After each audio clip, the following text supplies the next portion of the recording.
తెలుగు వారి #1 choice Telugu matrimony. Layer skin hair and laser clinic లో latest టెక్నాలజీతో laser hair removal, anti ageing and hair fall issues కి advance treatments అన్ని ఇక cost గురించి వరి అవ్వాల్సిన అవసరం లేకుండా అందిస్తున్నారు. ఇంకా మీ కాన్ఫిడెన్స్ ని తిరిగి తెచ్చుకోండి. Get your free consultation now. నమస్తే. ప్రస్తుతం ఆంధ్రప్రదేశ్కి సంబంధించిన అంశాల్లో ప్రధానంగా నిన్న సుప్రీంకోర్టు సిబిఐకి కొన్ని ఆదేశాలు జారీ చేశారు. ఇది వైఎస్ వివేకానంద రెడ్డి గారి హత్య కేసుకు సంబంధించిన దాంట్లో. సో ట్రయల్ కోర్టు ఒక మంత్ అంటే ఒక నెల రోజుల లోపల దర్యాప్తు పూర్తి చేయాలని చెప్పేసి అన్నప్పుడు అలా కాదు, వీలైనంత త్వరగా పూర్తి చేయండి అని చెప్పి సుప్రీంకోర్టు ఆదేశాలు ఇవ్వడం జరిగింది. దాంతోపాటుగా మరొక అంశం జగన్మోహన్ రెడ్డి గారి పరామర్శ యాత్ర లేకపోతే బల ప్రదర్శన, దాన్ని ఏమనుకుంటారో కానీ మొత్తానికి మొన్న మాజీ మంత్రి అంబటి రాంబాబుది, ఈరోజు మరో మాజీ మంత్రి జోగి రమేష్ది ఈ పరామర్శ యాత్రలు ఉండడంతో మరి ఏం జరగబోతుందనే అంశాలు మనతో చర్చించడానికి ప్రముఖ రాజకీయ విశ్లేషకులు రాజేష్ అప్సాన్ గారు. రాజేష్ గారు నమస్తే అండి. నమస్కారం సార్, ముందుగా వైఎస్ వివేకానంద రెడ్డి గారి హత్య కేసుకు సంబంధించిన ఎపిసోడ్లో సిబిఐ నిన్న ఇచ్చిన ఆదేశాలను బట్టి ఏమని అర్థం చేసుకోవచ్చు సార్? అంటే వాస్తవంగా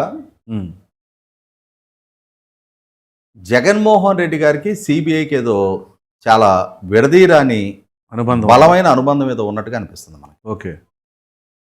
అది ఈ రోజుకి ఈరోజు మొదలైంది కూడా కాదు. నాకు బాగా గుర్తున్న వరకు ఆయన అక్రమాస్తుల కేసు ప్రధానంగా సిబిఐ కేసులుగా చర్చనీయాంశం అయినా కూడా ప్రజలందరికీ అలాగే తెలుసు.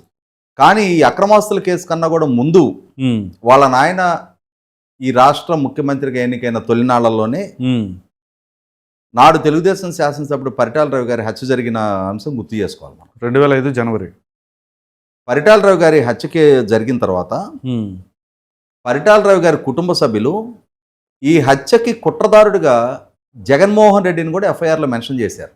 ఓకే. ఇప్పుడు జనరేషన్కి చాలా మందికి అసలు అంశం తెలియదు. ఎఫ్ఐఆర్లో ఇతని ప్రస్తావన ఉంది. రైట్.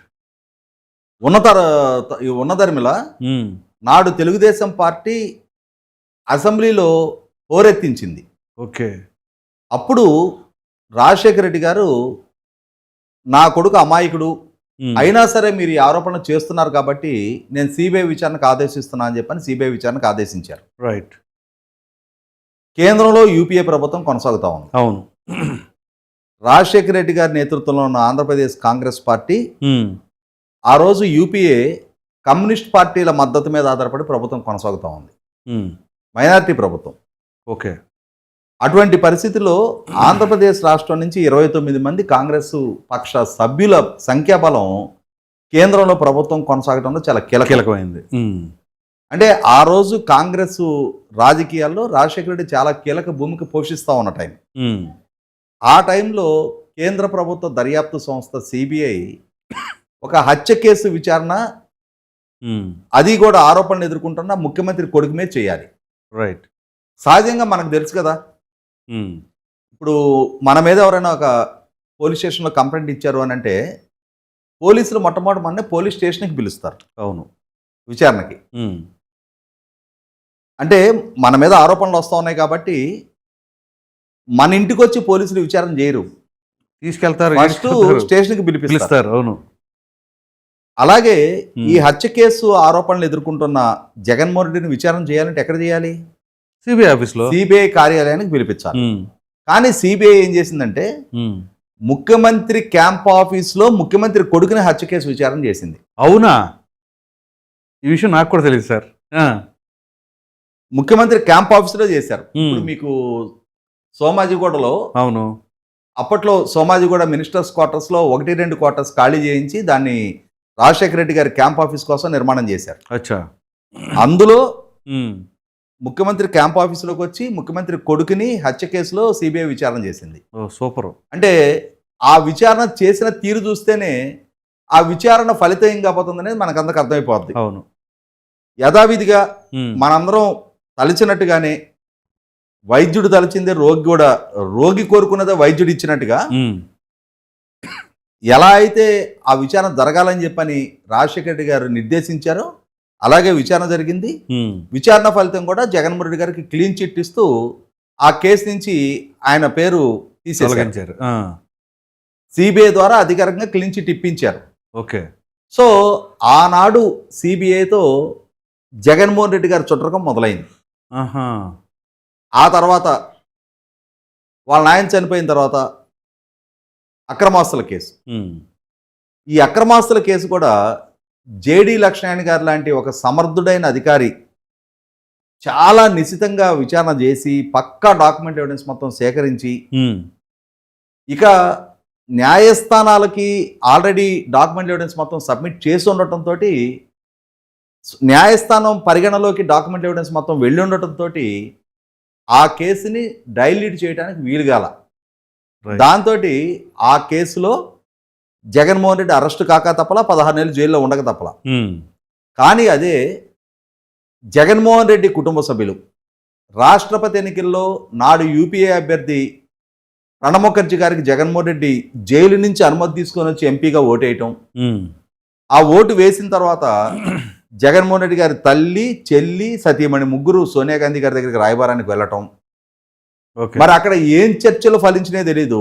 ఇమ్మీడియట్ గా జగన్మోహన్ రెడ్డి గారికి అప్పటి వరకు బెయిల్కి అభ్యంతరం వ్యక్తం చేస్తున్న సిబిఐ అక్కడి నుంచి బెయిల్ ఇచ్చినా పర్లేదని చెప్పని అప్పుడు పెట్టేశారు. దాంతో బెయిల్ వచ్చేసింది. సో ఆ చుట్టరకం మరింత బలపడింది. రైట్. ఆ బలపడ్డ తర్వాత చూసాం మనం 2013 సెప్టెంబర్ 23వ తారీఖు జగన్మోహన్ రెడ్డి గారికి బెయిల్ వస్తే ఇవాళ మనం 2026 ఫిబ్రవరి 6వ తారీఖులో ఉన్నాం. అంటే ఇప్పటికీ ఆయనకి బెయిల్ వచ్చి 12 సంవత్సరాల 4 నెలల 13 రోజులు. ఇప్పటి వరకు ఆయన 2019వ సంవత్సరం నుంచి ఇప్పటి వరకు వ్యక్తిగత హాజరు మినహాయింపు పొందే ఆ సౌలభ్యం అనుభవిస్తూ ఉన్నాడు. అవును. మరి 12 సంవత్సరాలకు పైగా ఆయన కేసులు ట్రయల్ స్టేజ్కి కూడా రాలా. సిబిఐ న్యాయస్థానంలో quash and discharge petition file చేస్తే ఆ కేసులు విచారణ ముగవక ముందే సిబిఐ కోర్టు న్యాయమూర్తులు 7 ట్రాన్స్ఫర్ అయిపోయారు. ఇప్పటికి అసలు కేసులు విచారణ ముగించండి, మీరు అసలు కేసులు విచారణ టేకప్ చేయాలి అని అంటే క్వాష్ అండ్ డిశ్చార్జ్ పిటిషన్ విషయంలో మీరు ఏదో ఒక నిర్ణయం తీసుకోండి అని చెప్పని హైకోర్టు ఒక టైం బౌండెడ్ షెడ్యూల్ ఫిక్స్ చేస్తే ఆ షెడ్యూల్ కూడా స్కిప్ అయిపోయింది తప్ప జడ్జిలు వరుస క్రమంలో ట్రాన్స్ఫర్ అవుతున్నారు తప్ప ఇప్పటి వరకు క్వాష్ అండ్ డిశ్చార్జ్ పిటిషన్ భవిష్యత్తే వాటి భవిష్యత్తు డిసైడ్ కాల. కాబట్టి అవి ఎప్పటికి తేలాలి, ఎప్పటికీ కేసులు ట్రయల్ బిగిన్ కావాలి, ఎప్పటికీ ఆయన గిల్టీయా నాన్ గిల్టీయా ప్రూవ్ అవ్వాలి. ఒకవేళ సిబిఐ న్యాయస్థానంలో ఒకవేళ గిల్టీ అని ప్రూవ్ అయినా ఆయనకి హైకోర్టు ఉంది, సుప్రీంకోర్టు ఉంది. కాబట్టి ఎప్పుడైతే అక్రమాస్తుల కేసులు అరెస్ట్ అయినప్పుడు నాడు ఏపీఐఏసీ చైర్మన్ గా ఉన్న అంబటి రాంబాబు గారు ఒక స్టేట్మెంట్ ఇచ్చాడు ప్రెస్ మీట్లో. ఇప్పుడు జగన్మోహన్ రెడ్డి గారి మీద నమోదవుతున్న ఈ కేసులన్నీ విచారణలు పూర్తయిపోయి ఆయన దోష నిర్దోష తేలటానికి కనీసం 20-25 సంవత్సరాల కాలం పట్టుద్ది. అప్పటికి రాజు ఎవరో రెడ్డి ఎవరో, ఈలోగా మా రాజకీయ కార్యకలాపాలు యథావిధిగానే మేము నిర్వహించుకోవచ్చు అని చెప్పని అంబటి రాంబాబు గారు ఆ రోజు ప్రెస్ మీట్ లో పెట్టిన స్టేట్మెంట్ ఇప్పటికీ నాకు చెవుల్లో రీసౌండ్ వస్తానే ఉంది. ఓకే. మరి చూస్తానే ఉన్నాం, 13 సంవత్సరాల కాలం గడిచిపోయింది, ఇప్పటికీ కేసులు విచారణ స్టేజ్కి రాలేదు అని అంటే ఈ న్యాయ ప్రక్రియలో ఎవరు ఎంతగా విచారణ సంస్థే జగన్మోహన్ రెడ్డి గారికి సహకరిస్తున్న అర్థమవుతుంది కదా. అవును. ఆ తర్వాత మూడో కేసు 2019 మార్చి 15వ తారీఖు జగన్మోహన్ రెడ్డి గారి చిన్నాన్న వివేకానంద రెడ్డి గారు హత్యకు గురయ్యారు. అలా గురైన వివేకానంద రెడ్డి గారి హత్యోదంతాన్ని ఎందుకో తెలియదు జగన్మోహన్ రెడ్డి గారు సొంత మీడియాలో ముందు సహజ మరణం అని చెప్పని ప్రచారం చేశారు. గుండెపోటు. ఆ తర్వాత మరి అది హత్య అని చెప్పని నిర్ధారణ అయిన తర్వాత నాటి ముఖ్యమంత్రి చంద్రబాబు నాయుడు గారికి ఆపాదిస్తూ ప్రచారం చేశారు. వాళ్ళ సొంత మీడియాలో చంద్రబాబు నాయుడు గారి ఫోటోలు కూడా మార్ఫింగ్ చేసి ప్రచురించారు. అవును. మరి ఎన్నికలకు ముందు హత్య జరిగిన సందర్భంలో సిబిఐ విచారణకు డిమాండ్ చేసిన జగన్మోహన్ రెడ్డి గారు తానే రాష్ట్ర ముఖ్యమంత్రిగా పదవి బాధ్యతలు చేపట్టిన తర్వాత ఎన్నికలకు ముందు తానే స్వయంగా కోర్టులో సిబిఐ విచారణ అర్థిస్తూ పిటిషన్ ఫైల్ చేసిన జగన్మోహన్ రెడ్డి గారు తాను సీఎం అయిన తర్వాత పిటిషన్ విత్డ్రా చేసుకున్నారు. అవును. అప్పటి వరకు చంద్రబాబు నాయుడు గారి ప్రభుత్వం ఐపీఎస్ అధికారుల స్థాయిలో సిట్ విచారణ చేపిస్తుంటే ఆ సిట్ స్థాయిని డిఎస్పీ స్థాయి అధికారికి కుదించారు. ఆ తర్వాత కేసు విచారణ నీరుగారుతుంది అనే ఉద్దేశంతో వివేకానంద రెడ్డి గారి కుమార్తె డాక్టర్ సునీత గారు హైకోర్టుని అప్రోచ్ అయ్యి హైకోర్టు ఆదేశాలతోటి విచారణ సిబిఐకి అప్పజెప్పిన తర్వాత అవును. అప్పటికే హత్య జరిగిన ప్రాంతంలో సహజ మరణంగా ప్రచారం చేసిన వైసీపీ నాయకత్వం అక్కడ ఉన్న సర్కమ్స్టాన్షియల్ ఎవిడెన్సెస్ మొత్తాన్ని ట్యాంపర్ చేశారు. అటువంటి పరిస్థితుల్లో ఎవిడెన్సెస్ ఇంకేమి లేవు అనుకుంటున్న స్థితిలో సిబిఐ విచారణ మొదలుపెట్టిన తర్వాత అసలు సూత్రధారుల ప్రమేయాన్ని నిర్ధారించే స్పష్టమైన సాక్ష్యాధారాన్ని సేకరించగలిగింది. సాంకేతికపరమైన సాక్ష్యాధారాల మొత్తాన్ని కూడా సాధించిన తర్వాత సూత్రధారులు ఎవరు, పాత్రధారులు ఎవరు అని చెప్పి నిర్ధారణ అయింది.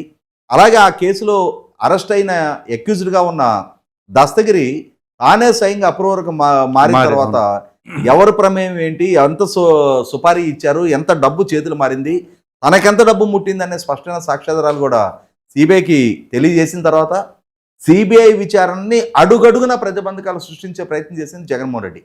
చివరికి విసిగి వేశారని డాక్టర్ సునీత గారు సుప్రీంకోర్టుని అప్రోచ్ అయ్యి జగన్మోహన్ రెడ్డి పాలనా హయాంలో సిబిఐ విచారణ సానుకూల దృక్పథంతో జరగటం లేదు, ప్రతిబంధకాలు కల్పించబడతా ఉన్నాయి, కాబట్టి ఆంధ్రప్రదేశ్ రాష్ట్ర పరిధిలోనే విచారణ జరగడానికి వీల్లేదని ఆమె సుప్రీంకోర్టుని అప్రోచ్ అయితే ఆమె అభ్యర్థన పరిగణలోకి తీసుకున్న సిబిఐ మరి తెలంగాణ రాష్ట్రానికి విచారణ బదిలీ చేసింది.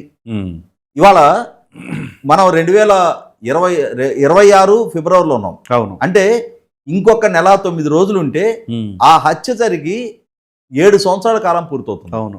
మరి ఇప్పటికీ ఆ విచారణ కూడా ఒక ముగింపుకు రాలేదు.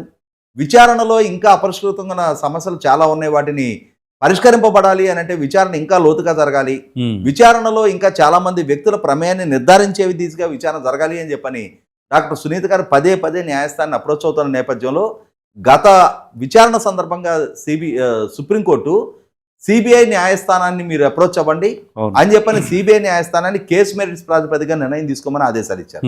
తీరా కొన్ని నెలల పాటు విచారించిన సిబిఐ న్యాయస్థానం ఇరుపక్షాల వాద ప్రతివాదనలన్నీ విన్న తర్వాత అంతిమంగా జగన్మోహన్ రెడ్డి గారి ప్రమేయాన్ని నిర్ధారించే విచారణ చేయనవసరం లేదు అని చెప్పని తీర్పు ఇవ్వడం జరిగింది.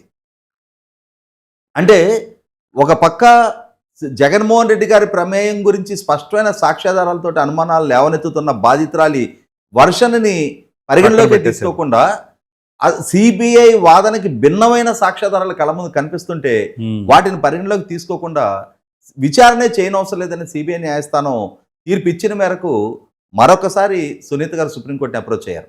అప్రోచ్ అయిన మేరకు మరొకసారి సర్వోన్నత న్యాయస్థానం సునీత గారిని సిబిఐనే మీరు అప్రోచ్ అవ్వండి అని చెప్పని, అలాగే సిబిఐ న్యాయస్థానం విధించిన 1 నెలలోపు విచారణ ముగించాలనే గడువును కూడా సడలిస్తూ వీలైనంత త్వరగా విచారణ ముగించండి, అదే క్రమంలో డాక్టర్ సునీత గారు లేవనెత్తుతున్న అభ్యర్థనని మీరు పరిగణలోకి తీసుకోండి, మీరు ఎవరినైనా సరే పిలిచి విచారణ చేసే వెసులుబాటు కల్పిస్తున్నామని చెప్పని ఆదేశాలు ఇచ్చారు.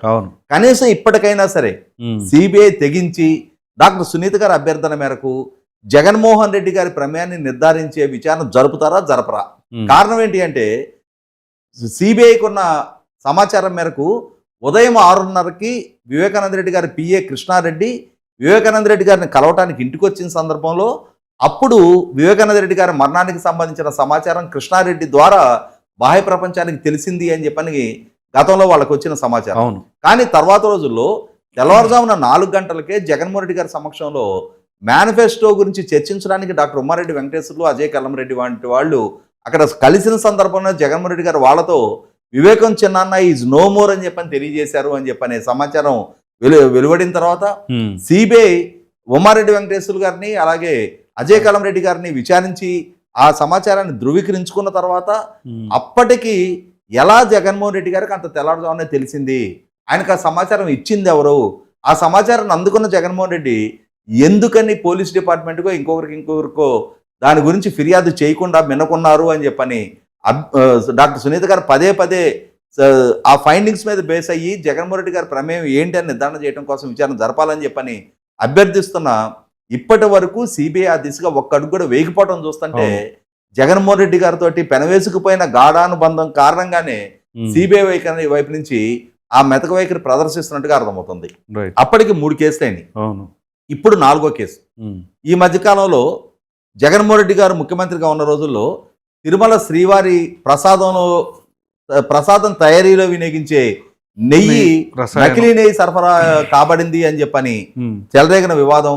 ఆ వివాదం నేపథ్యంలో గౌరవ సుప్రీంకోర్టు ఆదేశాలతోటి సిబిఐ డైరెక్టర్ పర్యవేక్షణలో 2 సిబిఐ సీనియర్ అధికారులు, 2 ఆంధ్రప్రదేశ్ సీనియర్ ఐపీఎస్ అధికారుల సమక్షంలో జరిపిన విచారణ, ఈ విచారణ రిపోర్టు ఛార్జ్షీట్ రూపంలో న్యాయస్థానానికి సబ్మిట్ అయినా, ఆ సబ్మిట్ అయిన రిపోర్ట్లో కూడా జగన్మోహన్ రెడ్డి గారు చిన్నాన్న వైవి సుబ్బారెడ్డి పిఏని బాధ్యుడిగా చూపించే ప్రయత్నం చేశారు. కానీ అసలు విధానపరమైన నిర్ణయం తీసుకొని టెండర్ నిబంధనలు సడలించి అలాగే టీటీడీ ద్వారా శాంపిల్ టెస్ట్కి పంపించి అటు శాంపిల్ టెస్ట్లో 2022లోనే ఆగస్టు 3వ తారీఖు రోజునే అది అడల్టరేటెడ్ నెయ్యి అని సిఎఫ్టిఆర్ఐ నుంచి రిపోర్ట్ వచ్చిన అంశం కళ్ళ ముందు కనిపిస్తున్న దానికి బాధ్యుడిగా వైవి సుబ్బారెడ్డి గారిని కానీ, భూమన కరుణాకర్ రెడ్డి గారిని కానీ, అలాగే నాడు పర్చేసింగ్ కమిటీలో స్పెషల్ ఇన్వైటీస్గా హాజరయ్యి భూమన కరుణాకర్ రెడ్డి, చెవిరెడ్డి భాస్కర్ రెడ్డి టెండర్ నిబంధనల సడలింపుకు వాళ్ళు దోహదం చేసింది. అలాగే నాడు ఎగ్జిక్యూటివ్ అధికారిగా పనిచేసిన ధర్మారెడ్డిని కానీ ఎవరిని బాధ్యులుగా ఛార్జ్షీట్లో మెన్షన్ చేయకపోవడం చూస్తుంటే జగన్మోహన్ రెడ్డి గారికి, జగన్మోహన్ రెడ్డి గారి అనుయాయులకి సిబిఐ నుంచి ఎంత ఆయాచిత అనుచిత లబ్ధి చేకూరుతుంది అనేది కూడా అర్థమవుతుంది. ఇటువంటి పరిస్థితుల్లో డాక్టర్ సునీత గారు వివేకానంద రెడ్డి గారి హత్య కేసు గురించి ఆమె అలుపెరగని పోరాటం చేస్తున్న నేపథ్యంలో వాళ్ళ నాయన హత్యకి అసలు సిసల బాధ్యులు ఎవరో, సూత్రధారులు ఎవరో నిర్ధారణ చేయాలని చెప్పని ఆమె చేస్తున్న కృషిని అభినందించి తీరాల్సిందే. కాకుంటే ఒక పక్క సిబిఐ నుంచి కనిపిస్తున్న జగన్మోహన్ రెడ్డి గారికి దక్కుతూ ఉన్న ఈ ఆయాచిత లబ్ధి, ఆయాచిత మేలు అనుకోవాలా, ఆయాచిత మద్దతు అనుకోవాలా, ఆయనకు సంబంధించిన కేసుల విచారణ వేగవంతం కాకుండా కాపాడుకుంటూ రావటం, ఆయన కూడా సిబిఐ విచారణ జరగకుండా సిబిఐ అధికారులను బెదిరించిన తీరు, అలాగే సిబిఐ అవినాష్ రెడ్డిని అరెస్ట్ చేయాలని చెప్పని సంకల్పించిన సందర్భంలో తాను పాలకుడిగా ఉన్న రాష్ట్రంలో పోలీస్ డిపార్ట్మెంట్ చేత సిబిఐకి సహాయ నిరాకరణ చేయించిన తీరు ఇవన్నీ కనిపిస్తున్నా కూడా ఎందుకని సిబిఐ దాన్ని ప్రతిష్టాత్మకంగా తీసుకొని అతని కట్టడి చేసే ప్రయత్నం చేయట్లేదు. అలాగే తన వ్యక్తిగత కేసుల విషయంలో ఆయన బెయిల్ కండిషన్ ఉల్లంఘనకు పాల్పడుతున్నాడనే స్పష్టమైన సాక్ష్యాధారాలతోటి రఘురామకృష్ణరాజు గారు సిబిఐ న్యాయస్థానాన్ని అప్రోచ్ అయినా సిబిఐ దాన్ని అందిపుచ్చుకొని జగన్మోహన్ రెడ్డి గారిని అంటే ఆయనని చట్టబద్ధుడుగా ఆయనకి బెయిల్కు నిబంధనలకు లోబడి ఉండేలాగా ఆయన నియంత్రించే ఆస్కారం ఉన్నా కూడా ఆ దిశగా సిబిఐ ఎందుకు ప్రయత్నం చేయలేదనేది వాళ్ళ $1 మిలియన్ ప్రశ్నగా కళ్ళ ముందు కనిపిస్తున్న నేపథ్యంలో డాక్టర్ సునీత గారి ఈ ఒంటరి పోరాటం అనేది నిష్ఫలం అవుతుందా లేదు ఫలవంతం అవుతుందా లేదనేది మనం కొన్నాళ్ళు అంటే కొన్నాళ్ళు వేచి చూస్తే కానీ ఇప్పటికైనా సరే సిబిఐ ఏ విధంగా వ్యవహరించబోతా ఉంది.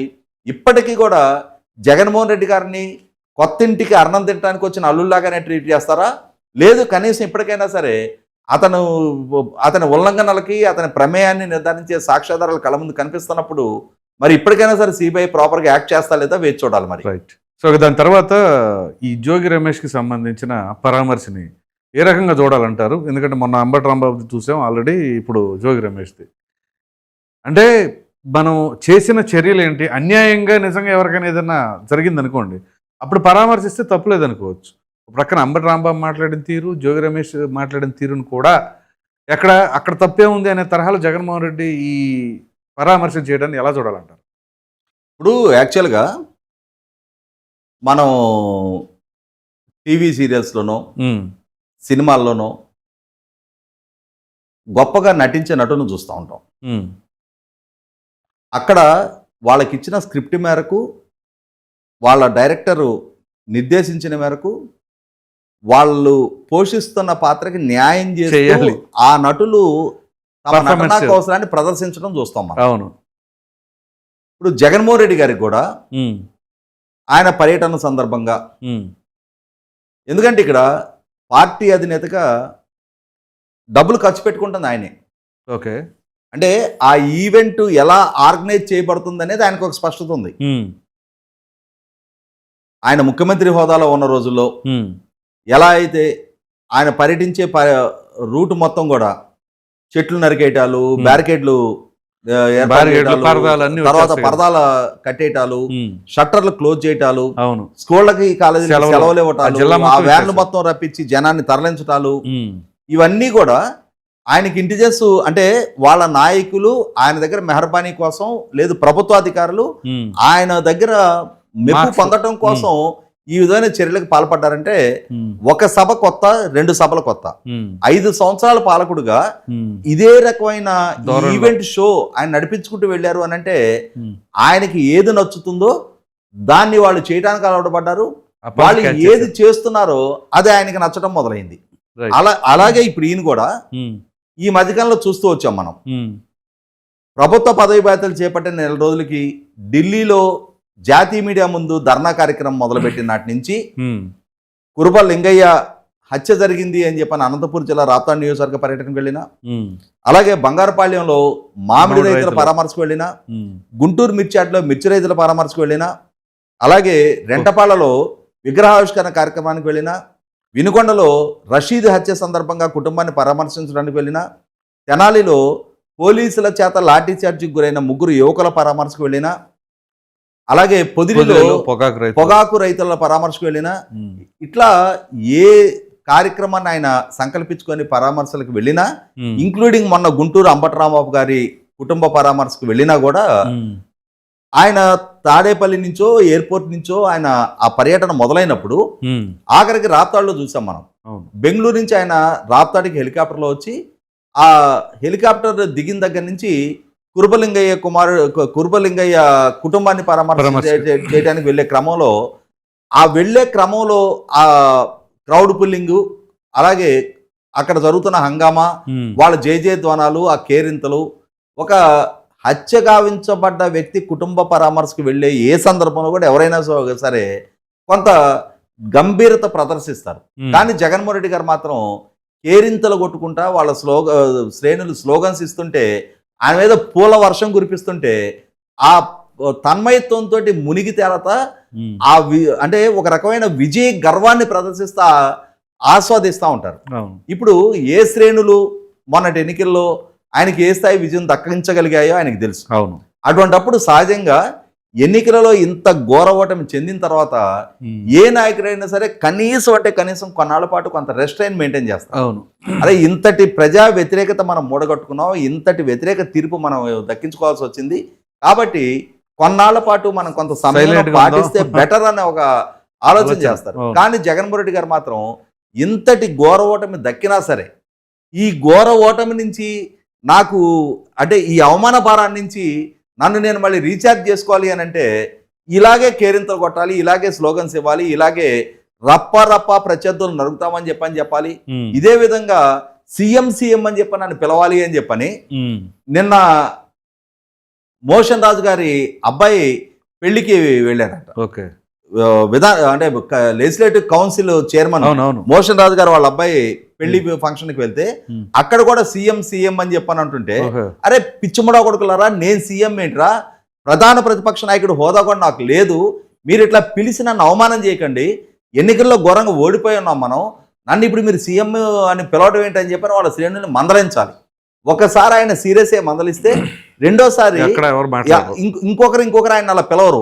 కానీ ఆయన ఎప్పుడైతే వాళ్ళు అలా పిలుస్తుంటే ముసిముసులు నవ్వుకుంటూ ఆయన ఆస్వాదిస్తున్నాడో, ఆనందపడుతున్నాడో, వాళ్ళ శ్రేణులు కూడా మరింతగా రెచ్చిపోయి ఆయన రంజింపజేయడానికి ప్రయత్నం చేస్తా ఉన్నారు. కనీసం ఆ పార్టీలోనూ సీనియర్ నాయకులు ఎవరో ఒకరు ఆయనకు ఒక సలహా ఇవ్వాలి.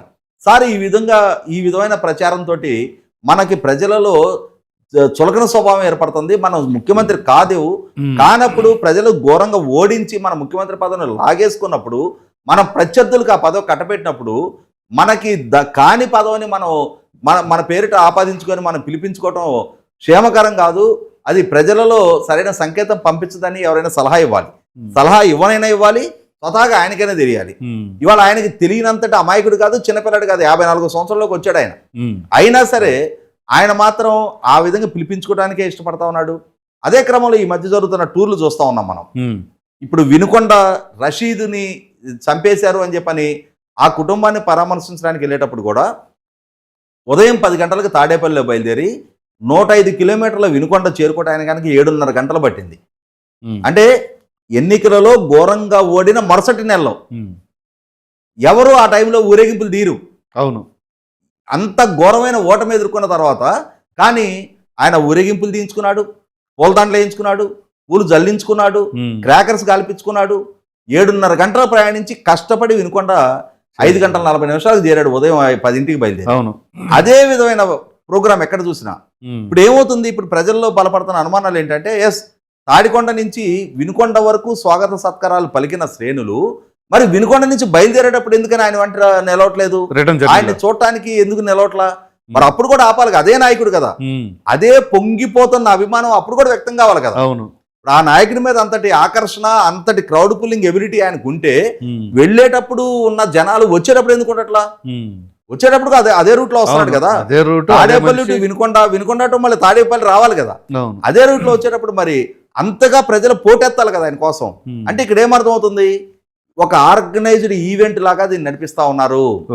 ఇది కేవలం తన పార్టీ నాయకులకి టార్గెట్లు ఇచ్చి మీరంత మందిని తీసుకొచ్చి ఈ హంగామా చేపించాలి, ఇక్కడ నాకు దండయ్యాలి, ఇక్కడ గుమ్మడికాయలతో దిష్టి తీయాలి, ఇక్కడ నాకు గజమాలు వేయాలి, ఇక్కడ క్రాకర్స్ పేల్చాలి అని చెప్పని ఒక ఈవెంట్ షో నడిపిస్తున్నారు. మొన్న గుంటూరు కూడా అంబటి రాంబాబు గారింటికి వచ్చారు ఆయన, 6 గంటలు పట్టింది, లక్షలాది జనం పోటెత్తారన్నారు. మరి పోటెత్తిన జనం రాంబాబు గారి ఇంటి నుంచి ఆయన తాడేపల్లి వెళ్ళేటప్పుడు కూడా అదే జనం ఉండాలిగా, అంతగా ఆయన కోసం పోటెత్తాలిగా. ఆయన అదే రూట్ లో వస్తున్నాడు అన్నప్పుడు ఆయన చూడటం కోసం, ఆయనతో కరచాలనం కోసం, ఆయనతో ఒక మాట వినటం కోసం అప్పుడు కూడా ప్రయత్నాలు జరుగుతాయి. మరి అప్పుడు ఎందుకు ఉండట్లా అంటే వీళ్ళకి వెళ్ళటం వరకే కాంట్రాక్ట్ ఇస్తున్నారు. ఈ తీసుకొచ్చిన జనం కూడా మరి నిజమైన అభిమానులు అయితే మరి ఆయన్ని రిటర్న్ ప్రయాణంలో కూడా ఆయనతో ఉండాలి కదా. కాబట్టి ఇక్కడ అర్థమవుతున్నది ఆర్గనైజ్డ్ క్రౌడ్ పులింగ్. ఇవాళ ఈ ఆర్గనైజ్డ్ క్రౌడ్ పులింగ్ తోటి ఆయన రకరకాల కార్యక్రమాలు పెట్టుకున్న సేమ్ అదే స్క్రిప్ట్, అదే విధమైన ప్రయాణాలు, అదే విధమైన దండాలు, అదే విధమైన ప్రెస్ మీట్లు, ఎక్కడ భాషలో కూడా మార్పు లేకుండా అదే విధమైన ఎజెండా స్క్రిప్ట్ ఆయన అమలుపరుస్తున్న నేపథ్యంలో ఇప్పుడు అంబటి రాంబాబు దగ్గరికి వెళ్ళినా, జోగి రమేష్ దగ్గరికి వెళ్ళినా ఎక్కడ కూడా ఆయనలో కొత్తదనం కనిపించలా. అయితే ఇంకొకటి కూడా ఏంటంటే, ఈ మధ్యకాలంలో ఇంకొక మాట కూడా చెప్తా ఉన్నారు, ఈయన పర్యటనకు రాకుండానే బెటరేమో. ఎందుకంటే ఇప్పుడు బంగారపాళ్యం పర్యటనకు వెళ్ళాడు, ట్రాక్టర్లతోటి మామిడి పంటను తొక్కిచ్చింది చూసాం. గుంటూరు మిర్చాడికి వస్తే ఆయన అలా వచ్చి వాళ్ళగానే టిక్కిలు లేపేశారంట. అలాగే పొగాకు బేళ్లని తొక్కేశారంట పచ్చడిగా. రెంటపాళ్ళకు బయలుదేరితే బండి కింద పడి సింగయ్య అనే వ్యక్తి చనిపోయాడు. తర్వాత నేను అంబటి రాంబాబు గారి ఇంటికి వెళ్ళి వస్తే మరి అది ప్రచారంలో ఉంది, నిజమో కాదో ఇంకా ధృవీకరణ జరగలేదు. వాళ్ళ ఇంట్లో బంగారము వెండి పోయినాయి అని అంటున్నారు. మరి అది అసలు సమాచారమా లేదు సోషల్ మీడియాలో ఫేక్ సమాచారం అనేది నాకైతే ఇంకా ధృవీకరణ కాలేదు. కానీ అది గనక నిజమైతే మాత్రం జగన్మోహన్ రెడ్డి గారు తాడేపల్లికి పరిమితం అయ్యి ఎక్కడ నుంచైనా ఎవరన్నా కావాలంటే తన దగ్గరికి పిలిపించుకొని, ఎలా అయితే చనిపోయిన సత్యమని ఎలా అయితే ఇంటికి పిలిపించుకున్నాడో అలాగే ఎవరినైనా సరే తన ఇంటికి పిలిపించుకొని పరామర్శ చేస్తేనే బహుశా క్షేమకరమేమోనని చెప్పని నేను కూడా అనుకుంటున్నా. Right sir, thank you.